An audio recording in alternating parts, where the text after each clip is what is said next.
all because Chuck Guy decided he was going to attack that basket hard, and he was either going to go by you or you're going to have to foul him. Now they're going to reward him with some free throws.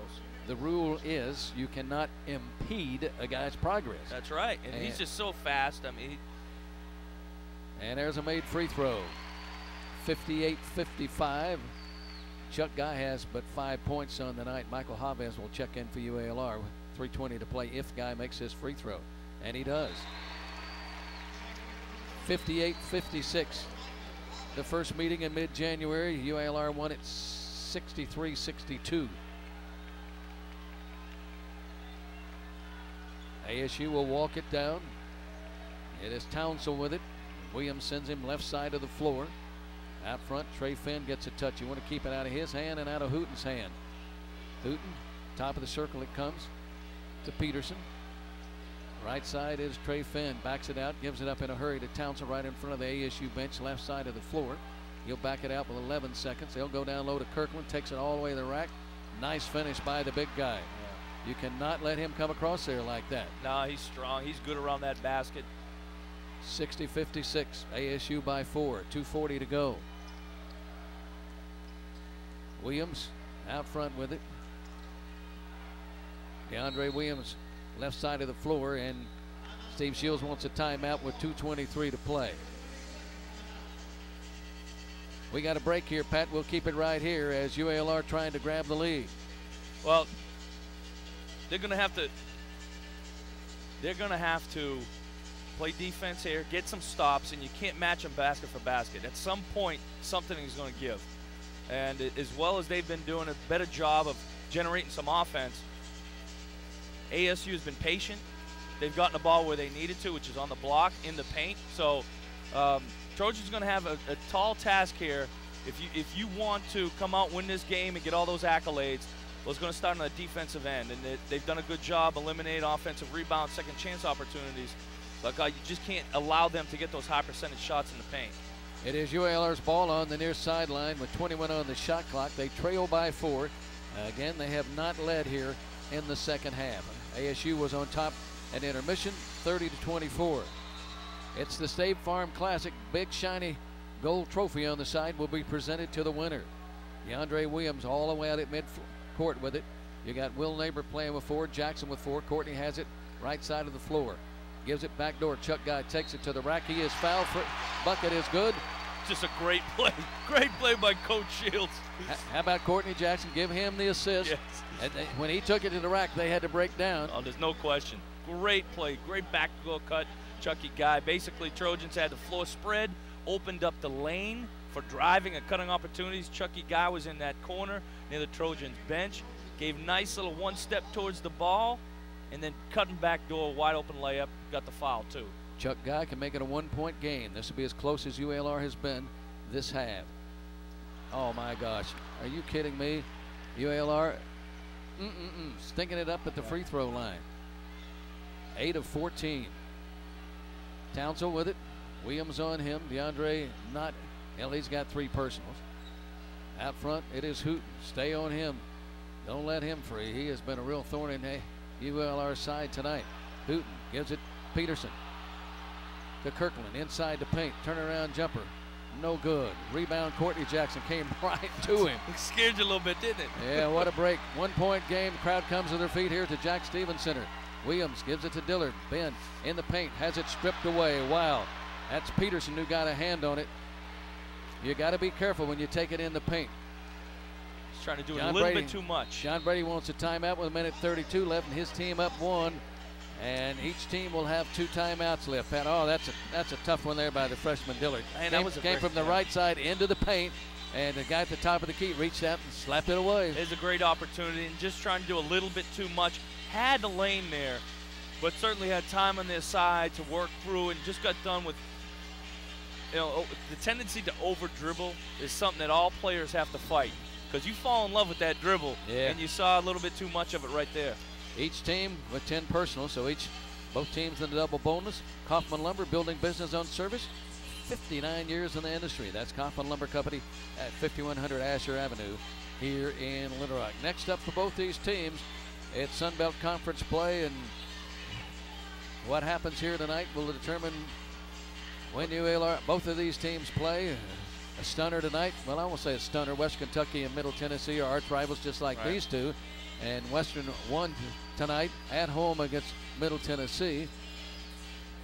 We'll keep you posted on that UALM and UALL game. That's a key one, and a big game tomorrow. Denver, North Texas at Denver, where Denver is tough to beat. Minute and a half in this game, Ray, and you know Arkansas State, what they're going to try to do. They're going to try to get it down low to one of their big guys. If they can't, they're very good being patient, looking for an open jump shot, or looking for the chance to get to the free throw line. Still only a 2-point game though, so there's really, as long as you take care of the ball and get yourself a good look each time coming down, you're going to have plenty of opportunities. 60-58, ASU with the ball, a minute and a half left to play. 22 on the shot clock as play resumes. Townsville out front, right side to Trey Finn. They got so many weapons on this ASU team. They would love a win here tonight, and they have led the entire second half. Hooten backs it out with 10 on the shot clock. Gets a screen, comes over the top, goes left side to Townsville. Townsville puts it on the floor. Ball slapped away. UALR with it on the turnover by ASU. A chance to tie it or take the lead. 1:05 to play as Williams crosses midcourt. Steve Shields will use one of his final 2 timeouts, and Will Neighbor will come in substitution-wise on the offensive end, Pat. Well, that's a great timeout by Coach Shields. Arkansas State, we talked about how good of a defensive team they are. They don't make mistakes defensively. You're never going to see just a wide-open shooter. They rebound the ball very, very well, and they're always active. Their hands are active. So Coach Shields wants to make sure that he's going to draw something up to get the as good of a possible shot as you can. And we saw that backdoor cut before, so who knows, they're going back to the same play, but Will Neighbor's back in. Chucky Guy's feeling a little better. UALR is 8 of 15 at the line tonight, and Arkansas State is 17 of 20. And UALR can't miss any more free throws, that's for darn sure. Well, you'd hate for it to come down to a couple of points and you left them at the free throw line. There are a bunch of players, several players at least, with 4 personals in this game if it were to go overtime. That would be a factor. Trojan basketball sponsored by Pepsi, the choice of the University of Arkansas at Little Rock. UALR has not been tied or led here in the second half. 60-58 as they inbounds it with 1 minute to play, 28 on the shot clock. Williams way out front. Goes right side to Chuck Guy. Guy likes to take guys off the dribble, gets a screen from Will Neighbor. Chuck curls it back out. He'll get it to Dillard, who hands it to Williams with 13 on the shot clock. Trojans got to have a bucket. Got to go with it. DeAndre with it. Takes the big guy in the paint. Shoots over the top and ties it at 60 with 36.8 left to play. That's my man. He takes it to another level when you need him. ASU's got 2 timeouts left. UALR 1. 31 seconds. There's about 0.3 of a second different in the game clock and the shot clock. And John Brady will use one of his 2 timeouts with 27.4 to play. Did we just get done talking about DeAndre is going to take it to another level when you need him? As good as he plays throughout the game, he has that ability when you're dependent on him to put the team on his shoulders. You need a shot, coach. You want me to make a play? Here it is. Now let's go get a defensive stop. 27.4 tie game. Shot clock says 26, so there will be maybe about a second difference. So can't really depend on getting the ball back now if you're the Trojans. Got to be solid. Can't give them any easy looks. Communication and rebounding. No second chance opportunities. And most important possession of the game. Yeah, keep ASU off the free throw line. That's right. Make them shoot a shot out on the floor. And they're going to go to one of their big guys, Kirkland or Peterson. I would have that feeling, but you got so many weapons on this team. Trey Finn's such a big-time player. You get the ball in Trey Finn's hands, he can shoot it, he can take it to the basket. He's a guy that can create a shot for himself and get to the free throw line as well. And don't forget Hooten, who's got 19. He's been their offensive star of the game. All right, too. Here we go. ASU on the far side will inbounds it with 26 seconds left to play. It comes to Townsville. Again, each coach has got a timeout left. DeAndre Williams matched up against Townsville. Way out on the floor, he's going to back it out. DeAndre crowds him a little bit. Williams would love to pick his pocket. Williams, they'll hand it off to Hooten. Hooten with Sutherland on him. 11 seconds, 10 seconds. Sutherland with Hooten on him. Pulls up free throw line. Jumper is in and out. No good. Chavez with the rebound. Feeds it to Chuck Guy. 3 seconds left to play. To Sutherland. Slashes in. He is fouled with 1/10 of a second left to play. And the senior out of Canada can go out a winner tonight if he can make 1 of 2 free throws. I don't think I've ever seen a play like that. You get a stop on the other end. Great rebound. No second chance opportunity. Credit Tremar. The reason why that happened, Tremar Sutherland busted it. He sprinted from one end to the other end because there was no chance Chucky Guy would have had to get a good shot with the time left on the clock. Tremar right there did exactly what he needed to do. He busted it down the floor to get a shot. Surely John Brady is going to ice him. Sutherland's a 57% free throw shooter. This situation here, players are always short. When the game is on the line, they're shooting free throws, always short. He's got to give him a little bit more bend in the knee. Take that deep breath. Use those legs just a little bit more. Get it up over the front of the rim. I thought he was going to make that. It was a layup from the left side with the right hand with a little spin on it. Can you imagine if he made a great pass? What a pass, bounce pass, a long bounce pass by Chuck Guy. And Tremar had a little bobble. He didn't catch it clean. If he caught it clean, no question about it, that would have been a made layup. Oh, wow. What a way to end possibly end the season. 1/10 of a second left to play. UALR has not led here in the second half. We're tied at 60 apiece. If Sutherland makes 1 of the 2 free throws, UALR will be the Western Division champs outright for the 5th time in 9 years with Steve Shields as the head coach. No matter how many games you watch. And the officials are over looking at the monitor to make sure that they got the time correct. No matter how many games we watch, it seems to always come down to free throws and layups. If you can stop your opponent from getting free throws and layups and get your own, more time than not, you are going to come out with a victory. UALR is 8 of 15 at the line tonight. And Tremar Sutherland is 3 out of 4, and he shoots only 57%. I think he's ready for this moment. Well, I sure hope so. They put 0.8 seconds back on the clock. And then they're not going to ice him? 0.8 of a second. He may be holding on to that timeout, Coach Brady. Oh, there he goes. Yeah, he had to ice him. Are you kidding me? Holy moly. Have we had some doozies this year, Pat? It's fun, though, Ray. It's fun, my man. Well, let's look at it. 0.8 of a second. You can get a shot off in 0.8 of a second. Well, we saw it. Was it Oral Roberts jacked it up from 3/4 court? Yeah, from this free throw line right here, as a matter of fact. He traveled, double dribbled, and then jacked it up and made it.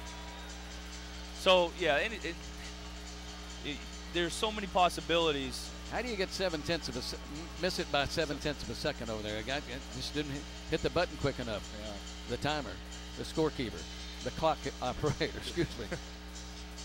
Oh, here we are, folks. UALR trying to sew up the Western Division Championship. They have come from double digits down to tie Arkansas State 60-60 with 0.8 of a second left to play. Steve Shields is making sure his guys know exactly what to do if Tremar were to miss the 2 free throws. That's right. Make a miss, yeah. It happened at Troy, and it ended up going overtime, and the Trojans did not follow instructions from the coaching staff. Well, you look at this. Let's just say he misses it or makes it. You have enough time to commit a loose ball foul. Now look at this matchup. You got your 2 5'10" guards in there battling for rebounds in case they're missed to pressure the ball. Sutherland at the free throw line. Got it. 61-60. Great job. It couldn't happen to a nicer kid than Tremar Sutherland. He does all the dirty work too, so it's great to see him get this kind of credit for making a shot. And ASU has no timeouts remaining. Shields does, and Sutherland makes them both. He is 4 of 5 on the night, and he shoots 57%. And there is a full timeout, and we will keep it right here with UALR leading Arkansas State 62-60, Pat, with 0.8 of a second left. Are you kidding me? Well, 0.8, you don't have much time really to catch it and tip it in. I think officially, is it 0.2 and they end the game? Because I believe with 0.2, it's physically impossible to be able to get off a shot. So there's not much you could do with 0.8. I'd imagine what Coach Brady was going to try to do is set up some kind of a pick situation down near the basket and try to heave it up. Maybe Kirkland can catch it close to the basket, enough time to just get it up quick. Because if you're expecting to shoot a half-court shot, the time it takes to load that shot and heave it up, I think time's going to run out. All right, here we go. ASU has it on the end line. Got to watch out. Can't commit any fouls now. They go to a length of the court. UALR chooses not to guard the inbounds guy, which is Trey Finn. You got Neighbor all the way back at the other free throw line, which the norm is folks heave it the length of the floor to the other inside the jump circle. Finn gets it inbounds. UALR has won it. 62-60. It came inbounds to Hooten. Almost at midcourt, he just turned and heaved it. And let me tell you what, Tamar Sutherland came close to bumping him when he shot it. And the student body storms the floor. They hold a trophy. A trophy they won earlier, but they're going to present a trophy here. The State Farm Classic goes to UALR. They are Pat. What are they? Sun Belt champs, baby. They are the Western Division champs of the Sun Belt. What a thriller here at the Jack Stevens Center tonight. ASU did get a final shot. They heaved it up, and it didn't come anywhere close. Wow, what a way to end the season. UALR 12-4 in conference play, and this is a team that was picked to finish 5th in the Western Division. It goes to show you how much those media guys know. They don't know a dang thing. They can't. That was all based on who left, who was coming back, how much of your scoring did you have back.